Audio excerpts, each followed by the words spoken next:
अमरनाथ यात्रा पर आतंकी हमले के अलर्ट के बाद सुरक्षा के पुख्ता इंतजाम हो गए हैं। अमरनाथ यात्रियों की सुरक्षा के अर्धसैनिक बलों की तैनाती यहां पर की जाएगी, क्योंकि अमरनाथ यात्रा को फुल प्रूफ बनाना एक बड़ी चुनौती है।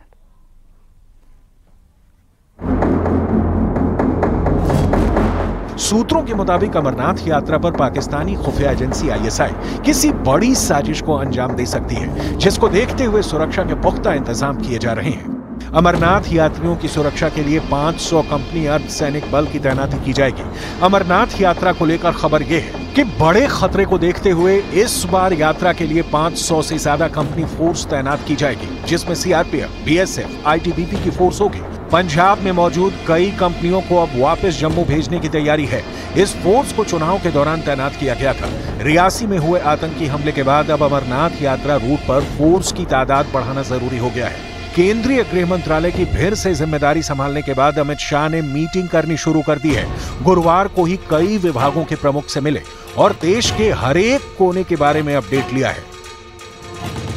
आतंकवादी अब सुरक्षा बलों की गाड़ियों के साथ साथ आम गाड़ियों को भी निशाना बना रहे हैं। इसीलिए 29 जून से शुरू होने वाली अमरनाथ यात्रा के लिए सुरक्षा के सारे इंतजाम किए जा रहे हैं। रियासी में हुए आतंकवादी हमले के बाद सुरक्षा एजेंसियों पे जबरदस्त दबाव है और इसीलिए अमरनाथ यात्रा को फुल प्रूफ बनाना सुरक्षा एजेंसियों के लिए एक बड़ी चुनौती है। अमरनाथ यात्रा में श्रद्धालुओं को ले जाने की जिम्मेदारी रोडवेज बसों की होती है।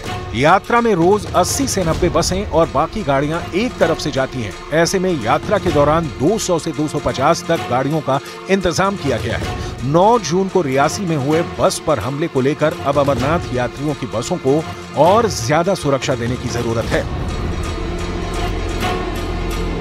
खीर भवानी मेले के लिए सुरक्षा के सख्त इंतजाम किए गए। हालांकि ADGP law and order Vijay Kumar ने भी न्यूज 18 इंडिया के साथ एक्सक्लूसिवली बात करते हुए कहा कि मल्टीलेयर सिक्योरिटी लगा दी गई और आप देख सकते हैं उसका सबूत यह भी है कि ड्रोन के जरिए भी यहां पे सर्वेलेंस की जा रही है। इस पूरे एरिया में ड्रोन ऑपरेट किया जा रहा है और चप्पे चप्पे पे निगरानी रखी जा रही है और आप देख सकते हैं ड्रोन की पूरी फुटेज जो है वो यहाँ पे मिल रही है और ड्रोन को हर साइड से घुमाया जा रहा है। यहाँ पे CRPF हो, पुलिस हो और बाकी जो अन्य सुरक्षा बल हैं उनको यहाँ पे तैनात किया गया है। कश्मीर घाटी में इस वक्त 150 से ज्यादा आतंकवादी एक्टिव हैं। इसमें 70 से 80 विदेशी बताए जा रहे हैं। बड़ा खतरा घाटी में ही नहीं बल्कि जम्मू क्षेत्र में भी है, क्योंकि यात्रा रूट तो यहीं से होकर कश्मीर घाटी तक पहुंचेगा।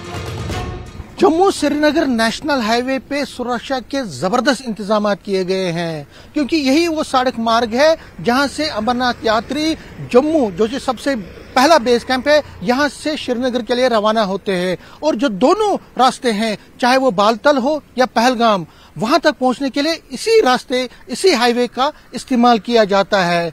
ऐसे में सुरक्षा एजेंसियों का दावा है कि न सिर्फ नेशनल हाईवे बल्कि जो ट्रांजिट कैंप है, जहां पे अमरनाथ यात्री रहते हैं, रात भर ठहरते हैं और उसके बाद अपना जो यात्रा है शुरू करते हैं, वहां भी जबरदस्त सुरक्षा के इंतजाम किए गए हैं। इस वक्त जम्मू, राजौरी और जम्मू पठानकोट हाईवे पर अलर्ट का ऐलान है। 4 आतंकी हमलों के बाद जम्मू के सभी बड़े मंदिरों और सेना के कैंप पर आतंकी हमले का अलर्ट जारी है। आतंकियों का इरादा साफ है, वो अयोध्या पर भी हमला करना चाहते हैं। वो अमरनाथ यात्रा को टारगेट करना चाहते हैं। ये जगह अब आतंकवादियों के रेडार पर है।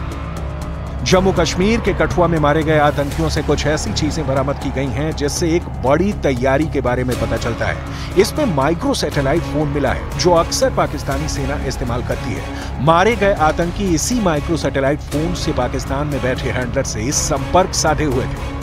इस वक्त जम्मू के कई इलाकों में सर्च ऑपरेशन जारी है। डोडा और आसपास भी निगाह रखी जा रही है। डोडा की कोटा टॉप की पहाड़ियों पर भी लगातार आतंकियों की ढूंढने की कोशिश चल रही है। भारतीय सेना और स्पेशल ऑपरेशन ग्रुप की टीम ने पहाड़ों पर मोर्चा संभाला हुआ है। रियासी के घने जंगलों में भी आतंकवादियों की तलाश जारी है।